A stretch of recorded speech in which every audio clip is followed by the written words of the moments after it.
전공의협의회는 오늘 오전 홈페이지에 온라인 임시대의원총회 결과를 게재했습니다. 협의회 부회장 등 회장을 제외한 임원진 사퇴와 비상대책위원회 전환건에 대해 찬성 175, 기권 19로 가결됐다고 밝혔습니다. 집단행동 여부나 구체적인 방식 등은 오늘부터 운영되는 전공의협의회 비대위가 결정할 걸로 보입니다. 보건복지부는 오늘도 의사 집단행동 중앙사고수습본부 회의를 열고 대응책을 논의했습니다. 전공의협의회에 집단행동 여부가 확인되지 않고 있다며 환자 곁을 지켜달라고 거듭 당부했습니다. 긴장감을 늦추지 않고 계속 주시를 하겠습니다. 그리고 가능한 모든 집단 행동의 방법에 대해서 저희는 사전에 대응 계획을 다 마련하고 있다. 이렇게 말씀을 드리겠습니다. 보건복지부는 브리핑에서 의사단체의 주장과 문제 제기에 대해서도 조목조목 반박했습니다. 의대 증원 발표는 선거용으로 선거 후 의료계와 타협해 인원을 줄일 거란 주장에 대해선 총선이 치러지는 4월이 되기 전까지 각 의대별 인원 배분을 마무리하겠다고 밝혔습니다.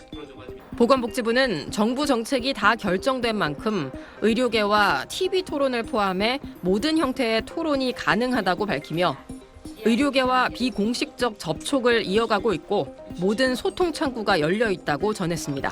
SBS 남주현입니다.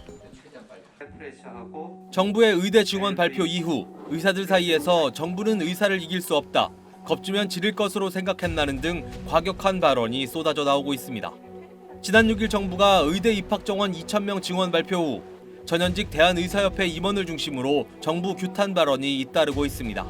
노한규 전 의협회장은 정부는 의사들을 이길 수 없다며 지난 2000년 의학분업 당시의 혼란이 재현될 수 있다고 말했습니다.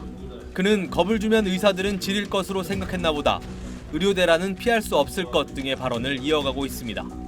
주수호 전 의협회장도 의사 알기를 정부 노예로 하는 정부는 의협회원을 겁박하는 치졸한 짓을 즉각 중지하라고 반발했습니다.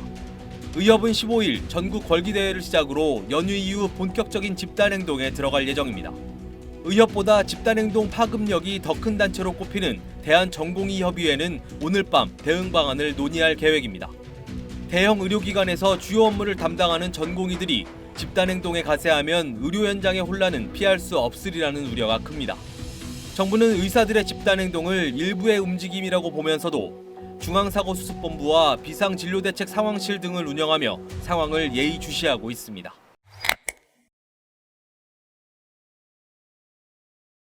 대통령실이 예정에 없던 브리핑을 열어 의사단체에 집단행동 자제를 요청했습니다. 윤석열 대통령 지시로 나선 성태윤 정책실장은 의사 인력 확대 배경과 필요성을 거듭 설명했습니다. 의대 정원이 19년 동안 그대로인 탓에 의사 인력이 부족한 상태라며 2,000명씩 늘리기로 한 건 향후 의사 부족을 고려하면 최소한의 수준이라고 밝혔습니다.